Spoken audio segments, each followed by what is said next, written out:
साथियों नमस्कार। Smart classes के यूट्यूब चैनल पर एक बार फिर से आप सभी का स्वागत है।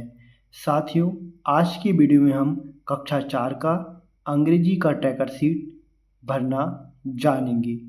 स्क्रीन पर आपदेख आकलन संकलन प्रपत्र 1 अंग्रेजी शैक्षणिक सत्र 2024-25 का ये ट्रैकर शीट आपको स्क्रीन पर दिख रही होगी। शिक्षक साथी आकलन प्रपत्र से छात्रों का आकलन करें, यानी जो अंकुर की बुक है उसमें आपदेख आकलन दिए हुए हैं, उसमें छात्रों को आपदेख आकलन लें। उसके बाद इस संकलन प्रपत्र को भरें। साथियों, जो अंकुर की बुक है उसमें जो आपदेख आकलन दिए हैं उनको आपको छात्रों से भरवाना है और फिर इस ट्रैकर शीट को भरना है। तो चलिए हम इस ट्रैकर शीट को भरना देखते हैं। उससे पहले हम महत्वपूर्ण दिशा निर्देश इस ट्रैकर को भरने के संबंध में जान लेते हैं। साथियों, ये दिशा निर्देश अंग्रेजी की शिक्षक समदर्शिका के पेज नंबर 98 पर दिए हुए हैं। यहाँ पर यदि हम बात करें किसी ECL2 LO के एक प्रश्न होने की स्थिति में, यानी लर्निंग आउटकम का एक ही प्रश्न है तो कैसे भरेंगे। नहीं कर पाता है, प्रश्न का उत्तर गलत होने पर, उत्तर न देने पर या 30% से कम सही होने पर नहीं करता पाता है वाले कॉलम पर चिन्ह लगाएंगे। सहयोग से कर पाता है, प्रश्न का उत्तर सहयोग से कर पाने की स्थिति में सहयोग से कर पाता है के कॉलम पर टिक लगाएंगे। और स्वयं कर पाता है, प्रश्न का उत्तर पूरी तरह सही होने पर या 80% तक सही होने पर स्वयं कर पाता है पर टिक लगाएंगे। साथियों, अब हम बात करेंगे यदि एक से अधिक प्रश्न होंगे तो उस स्थिति में किस पर टिक लगाएंगे। कुल प्रश्न के 30% से कम प्रश्नों के सही होने पर नहीं कर पाता है पर टिक लगाएंगे। यानी एक प्रश्न LOS में एक से ज़्यादा प्रश्न हैं, यानी 4 प्रश्न हैं तो हम 25-25% में डिवाइडेशन कर लेंगे। इसी प्रकार यदि और भी ज़्यादा प्रश्न हैं तो हम प्रश्नों के हिसाब से परसेंट में बांट लेंगे। नहीं कर पाता है यदि, तो कुल प्रश्नों का 30% से यदि कम है तो नहीं कर पाता पर टिक लगाएंगे। सहयोग से कर पाता है में प्रश्नों का उत्तर सहयोग से कर पाने की स्थिति में सहयोग के कॉलम पर टिक करेंगे। और स्वयं कर पाता है यानी 30% या सभी प्रश्न हल कर लेता है तो हम स्वयं कर पाता है पर टिक करेंगे। साथियों, और भी विस्तृत दिशा निर्देश यहाँ पर दिए हुए हैं एक से अधिक प्रश्न होने की स्थिति में। हम देखते हैं यहाँ पर यदि 2 प्रश्न हैं तो नहीं कर पाता है की स्थिति में कब हम टिक करेंगे। एक भी प्रश्न सही हल नहीं कर पाने पर हम नहीं कर पाता है पर टिक करेंगे। यदि 2 प्रश्नों में से बच्चा एक प्रश्न को सही हल कर लेता है एवं दूसरे प्रश्न को सहयोग से हल कर पाता है तो हम सहयोग वाले कॉलम में टिक करेंगे। और दोनों प्रश्न सही हल कर लेता है तो हम स्वयं कर पाता है पर टिक करेंगे। ये कंडीशन 2 प्रश्न की है। अब हम 3 प्रश्न की पर बात करते हैं। यदि 3 प्रश्न हैं तो एक भी प्रश्न को सही हल न करने पर, यदि एक भी प्रश्न बच्चा ने सही नहीं किया है तो हम नहीं कर पाता है पर टिक करेंगे।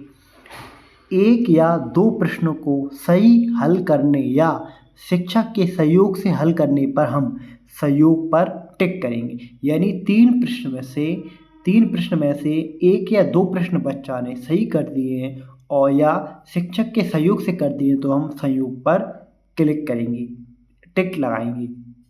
यदि तीनों प्रश्न सही कर दिए तो हम स्वयं कर पाता है पर टिक करेंगे। इसी प्रकार साथियों, यदि 4 प्रश्न हैं तो एक भी प्रश्न को सही नहीं हल करने पर हम नहीं कर पाता है पर टिक लगाएंगे। 2 या 3 प्रश्न हल करने पर या शिक्षक के सहयोग से हल करने पर हम सहयोग से कर पाता है पर टिक करेंगे। यदि चारों प्रश्न हल कर दिए तो हम स्वयं कर पाता है पर टिक करेंगे।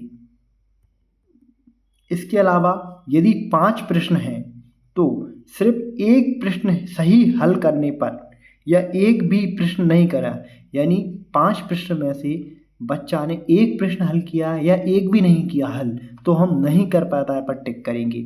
यदि 5 में से 2 या 3 प्रश्न हल करते हैं तो हम स्वयं सहयोग से कर पाता है पर टिक करेंगे।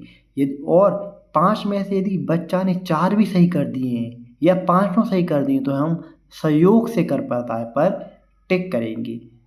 साथियों, ये दिशा निर्देश शिक्षक संदर्शिका में दिए हुए हैं 89 पेज नंबर पर। अब हम ट्रैकर शीट पर चलते हैं।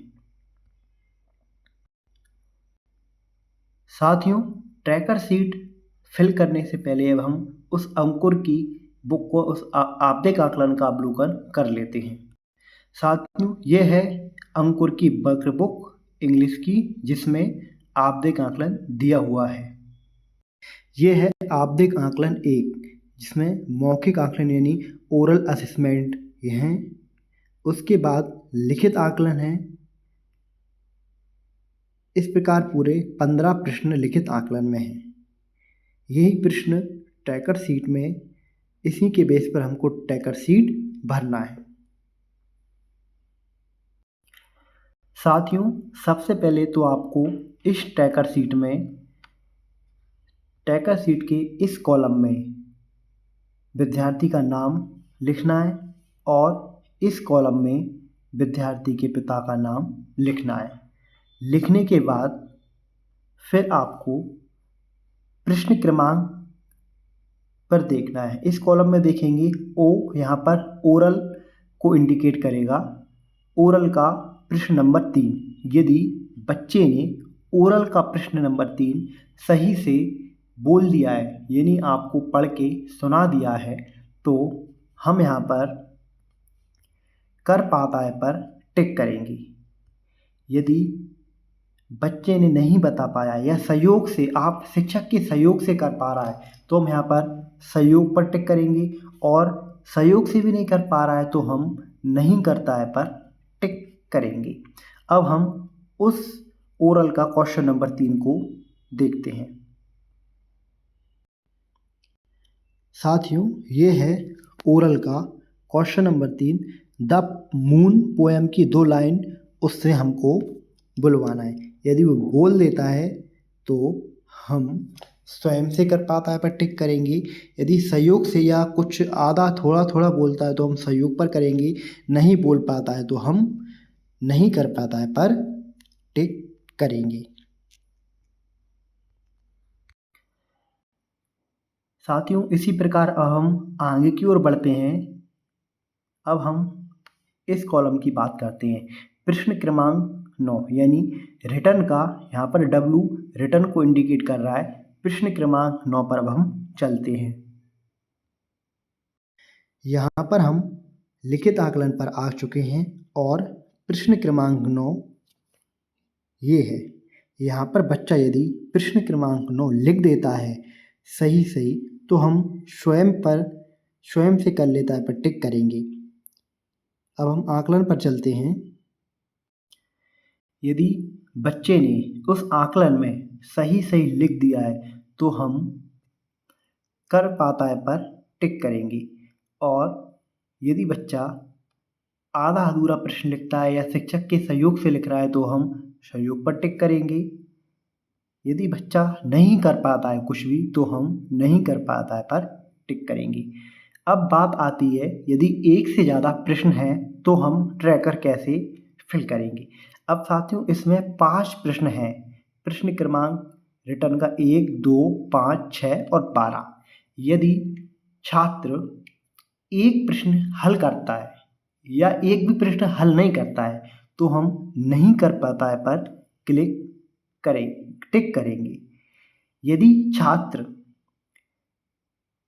3 या 4 प्रश्न हल कर पा रहा है, 3 या 2 या 3 प्रश्न हल कर पा रहा है तो हम सहयोग से कर पाता है पर टिक करेंगे। यदि छात्र 4 प्रश्न भी हल कर रहा है तो हम कर पाता है पर टिक करेंगे।